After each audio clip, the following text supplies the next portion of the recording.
اسباب کے مہیا ہونے کو کامیابی سمجھتے ہیں، یوں سمجھتے ہیں جن کے پاس اسباب نہیں وہ ناکام ہیں اور جن کے پاس اسباب ہیں وہ کامیاب ہیں۔ میں سچی بتاؤں، اس زمانے میں مسلمان جتنا مایوس ہو رہا صرف اس لیے کہ اسباب غیروں کے ہاتھ میں دیکھ کر یوں سمجھتا ہے کہ یہ کامیاب ہیں، ہم ناکام ہیں۔ پھر یہ اپنی کامیابی کے لیے ان لوگوں سے ان اسباب کو چھیننے کی کوشش کرتے ہیں۔ سنو تو صحیح، کیسی عجیب بات ہے۔ پہلے مسلمان نے یہ غلطی کی کہ اس نے یہ سمجھا کہ اسباب کا مہیا ہونا کامیابی ہے۔ یہ سمجھتے ہیں کہ اللہ نے اسباب دے دیے تو اللہ نے کامیابی چاہ لی۔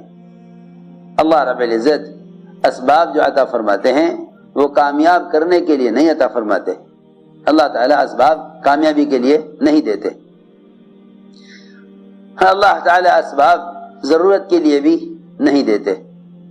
اللہ تعالیٰ اسباب صرف اس لیے دیتے ہیں، چاہے وہ نبی کو دیں، چاہے وہ ولی کو دیں، وہ صحابی کو دیں، وہ اس زمانے میں عام مسلمانوں کو دیں، اللہ تعالیٰ اسباب صرف آزمائش کے لیے دیتے ہیں۔ ہم دیکھنا چاہتے ہیں کہ تم ان اسباب میں ہمیں کتنا یاد رکھتے ہو، ہم دیکھنا چاہتے ہیں ان اسباب میں تم ہمیں کتنا یاد رکھتے ہو۔ اس کے علاوہ کوئی اور وجہ نہیں ہے مسلمان کو اسباب ملنے کی سوائے اس لیے کہ یقینی بات ہے کہ اللہ کفار کو اسباب دیتے ہیں ان کو مطمئن رکھنے کے لیے، وہ کافروں کے اطمینان کے لیے ہیں۔ مسلمان کے اسباب اطمینان کے لیے نہیں ہیں۔ مسلمان کے جو اسباب ہیں وہ عمل کے امتحان کے لیے ہیں۔ ارے توجہ سے بات سننا، انا جعلنا ما علی الارض زینۃ لها لنبلوہم ایہم احسن عملا، ہم نے دنیا کو اسباب سے اور دنیا کو مختلف چیزوں سے اس لیے بھرا ہے تاکہ ہم دیکھیں تم میں سے اچھا عمل کس کا ہے۔ کفار کے بعد جو اسباب ہیں وہ ان کے اطمینان کے لیے ہیں۔ اب اندازہ کرو، جب اسباب کفار کے اطمینان کے لیے ہیں تو مسلمان ان اسباب سے مطمئن کیسے ہو سکتا ہے؟ سوچو تو صحیح، جب مسلمان کے اپنے اسباب بھی اطمینان کے لیے نہیں تو مسلمان کو غیروں کے اسباب سے اطمینان کہاں مل سکتا ہے؟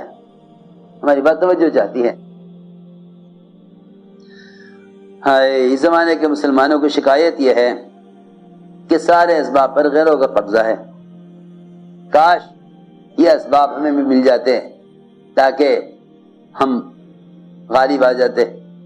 سوچو تو صحیح، مسلمان کی تمنا ہے یہ کہ سارے اسباب پر غیروں کا قبضہ ہے، کہ سب کچھ انہیں ملا ہوا ہے، ہمارے پاس کچھ بھی نہیں ہے۔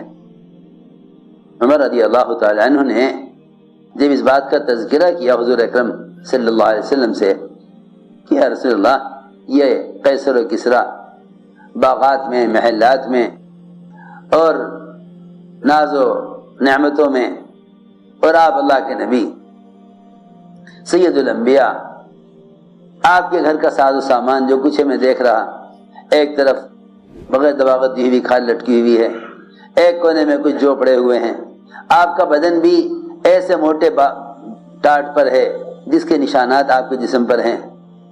حضرت عمر رضی اللہ تعالیٰ عنہ کی اس بات پر آپ اٹھ کر بیٹھے اور دونوں موڑے عمر کے پکڑ کے ہلائے، فرمایا خطاب کے بیٹے تو ابھی تک اس دھوکے میں ہے۔ فرمایا اولئک عجلت لہم طیباتہم، اللہ نے ان کو جو کچھ بھی دیا ہے اور جتنا ہے اگر اس سے بھی زیادہ ان کے پاس ہو تب بھی یہ سب آخرت کے اعتبار سے ٹوٹے میں اور نقصان میں ہیں اور واقعی قابل رحم ہیں۔ میں تو کہا کرتا ہوں کہ اس زمانے میں مسلمان سمجھتا ہے کہ ہم قابل رحم ہیں۔ کیا بتاؤں، جب تک مسلمان اپنے آپ کو مظلوم کہتا رہے گا مدد آئے گی نہیں۔ کیوں؟ اس لیے کہ مظلوم اس کو کہتے ہیں، مظلوم اس کو کہتے ہیں جو اللہ تعالیٰ کے احکام اور اللہ کی چاہت کو پورا کر دے، پھر اس پر ظلم کیا جائے تو وہ ہے مظلوم۔